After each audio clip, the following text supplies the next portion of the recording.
करूँ तो मैंने पूरे भारत को चलाने का ठेका थोड़ी ले रखा है।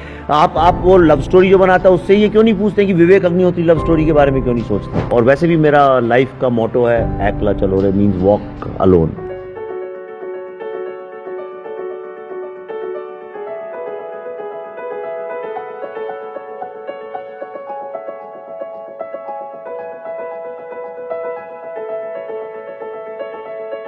लाल बहादुर शास्त्री जी की मौत को लेके हो, चाहे ये कश्मीरी पंडित को लेके हो, तो एक कारण क्या है कि सिर्फ विवेक अग्निहोत्री ही जिम्मा लेके क्यों बैठे हैं?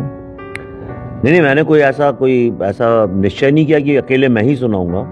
कोई और अगर बनाने लगे तो बहुत अच्छा होगा, 1 से 2 भले, 2 से 3 भले, लेकिन बाकी लोगों ने निश्चय कर लिया है कि वो इन विषयों पे फिल्म नहीं बनाएंगे, तो ये उनका दुर्भाग्य है। पर मैंने तय किया है कि मैं ऐसे विषयों पे फिल्म बनाऊंगा।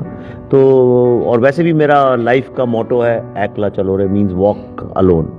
हमेशा ये जो एक ग्रुप है विरोध करने का, अभिव्यक्ति की आज़ादी का जो नाम लेते हैं, वो आपकी अभिव्यक्ति की आज़ादी क्यों भूल जाते हैं? अब वो उन लोगों का देखिए 150 साल का लेफ्टिस्ट लोगों का इतिहास है, उनकी एक हैंडबुक है। वो हैंडबुक ये है कि कोई भी जो तुम्हारे आगे झुके नहीं उसको बोल दो ये प्रोपेगेंडा है, ये झूठ है, ये लाई है, और उसकी अभिव्यक्ति को खत्म करो और खुद की अभिव्यक्ति की आज़ादी को आगे बढ़ो। ये लेफ्टिस्ट प्रोपेगेंडा है, ये एक चाल है उनकी। ये फिल्म अलग कैसे दिखेगी?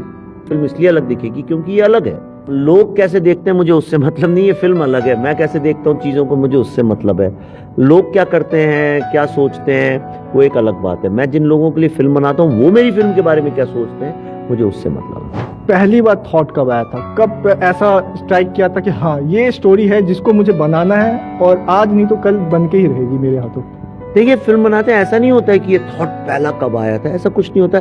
कुछ चीज़ें आपके जहन में होती हैं, कुछ जहन में होती हैं, महसूस आप करते रहते हैं, सोचते रहते हैं चलते फिरते उसके बारे में, और फिर एक दिन ऐसी अपॉर्चुनिटी आती है तो आप कहते हैं अच्छा चलो ये मेरे दिमाग में बहुत दिन से चल रही थी, इस पर फिल्म बनाते हैं। तो ये कहना बड़ा असंभव होगा मेरे लिए कि कोई एक दिन था, सुबह उठा और मैंने कहा चलो ये फिल्म बनाते हैं। मेरे जहन में ये बात थी कि ये मुद्दा ऐसा है कि इस पर फिल्म बननी चाहिए, इस पर कुछ तो होना ही चाहिए, और जब मुझे मौका लगा तो मैंने उसको बनाया।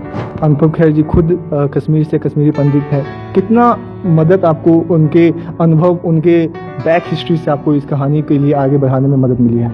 अनुपम खेर जी इस फिल्म की रीढ़ की हड्डी हैं, वो इसकी ब्लड लाइन है, तो उनका सहयोग और उनका योगदान अभूतपूर्व है। कहानी आपको लगता है वो ताले खोलने में मदद करेगा, और कब तक आपको एक अंदर से विश्वास है? देखिए, मैं ताले खोलने का मैंने कभी जिम्मेदारी नहीं ली, मेरे पास कोई चाबी नहीं है, लेकिन मैं आपको इतना ज़रूर बता सकता हूँ कि देखिए वहाँ पे ताला लगा हुआ है। कई लोग तो ये मानने को तैयार नहीं कि वहाँ ताला लगा हुआ है और उसकी कोई चाबी है। तो ये फिल्म सिर्फ इतना काम करेगी कि जिनका काम है ताले खोलना, वो मेरा काम नहीं है। इस तरह के डायरेक्टर इस तरह की स्टोरी नहीं छूते हैं। वो मैं किससे क्या पर मैं यानी और कोई क्यों नहीं सोचता, मैं कैसे बता सकता हूँ? कोई सुनिए ना, आप मुखर हैं तो बहुत। मैं मुखर हूँ तो मैंने पूरे भारत को चलाने का ठेका थोड़ी ले रखा है। आप वो लव स्टोरी जो बनाता है उससे ये क्यों नहीं पूछते कि विवेक अग्निहोत्री लव स्टोरी के बारे में क्यों नहीं सोचते हैं? हर आदमी की अपनी प्रतिभा होती है, हर आदमी की अपनी स्ट्रेंथ होती है, हर आदमी का अनुभव होता है, उसके हिसाब से फिल्म में बनाता है। ऐसा नहीं कोई सोच नहीं पाता है, लेकिन उनका रुझान नहीं होगा, वो कुछ और करना चाहते हैं। सोच के देखिए कि ये आपकी माँ की, आपके पिता की, आपके भाई की, आपकी बहन की और आपकी खुद की कहानी है। और ये मैं कह भी क्यों ना, मुझे समझ में नहीं आ रहा। अगर फिल्म ये चीज़ लोगों को नहीं महसूस करा सकती तो मेरे बोलने का कोई फायदा भी नहीं है। थिएटर में जाएं, अपने भाई बंधुओं के साथ देखें, दोस्तों को दिखाएं, माँ बाप को तो ज़रूर ही दिखाएं ये फिल्म। और अगर आपके दिल को छू जाए तो इसके बारे में सोशल मीडिया में लिखिए, क्योंकि उसकी हमें बड़ी आवश्यकता है। धन्यवाद।